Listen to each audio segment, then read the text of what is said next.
జగన్ ని చూస్తే పిట్టల దొర గుర్తొస్తాడు. ఎందుకు చెప్తున్నానంటే ఇది కేంద్ర ప్రభుత్వం ఒక కార్యక్రమం తీసుకొచ్చింది, ఖేలో ఆంధ్ర అని. ఆ కార్యక్రమానికి పేరు మార్చి ఆడుదాం ఆంధ్ర అని తీసుకొచ్చాడు. నేను జగన్ కి ఒక చెప్పదలుచుకున్నాను, మా జీవితాలతో ఆడింది చాలు స్వామి. నాడు నేడు ఎప్పుడు విజయనగరం జిల్లాని అభివృద్ధి చేసింది తెలుగుదేశం పార్టీ. రోడ్లు గాని, బ్రిడ్జ్లు గాని, ఆసుపత్రులు కానివ్వండి, భోగాపురం ఎయిర్పోర్ట్ కి భూసేకరణ, ఇలా అనేక అభివృద్ధి కార్యక్రమాలు చేసింది తెలుగుదేశం పార్టీ.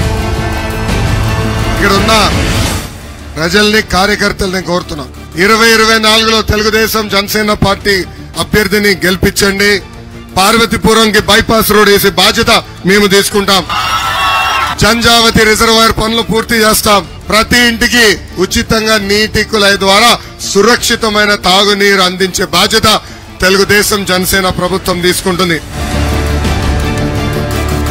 అటు జన సైనికులు, ఇటు తెలుగుదేశం పార్టీ కలిసి ఈ సైకోని తరిమి కొట్టాలని ఈ సభాముఖంగా మిమ్మల్ని అందరికీ కోరుకుంటూ, నాకు ఇంత అద్భుతమైన అవకాశం ఇచ్చిన మీ అందరికీ పేరు పేరున నా హృదయపూర్వక ధన్యవాదాలు తెలుపుకుంటూ మీ అందరి దగ్గర నుంచి నేను సెలవు తీసుకుంటున్నాను.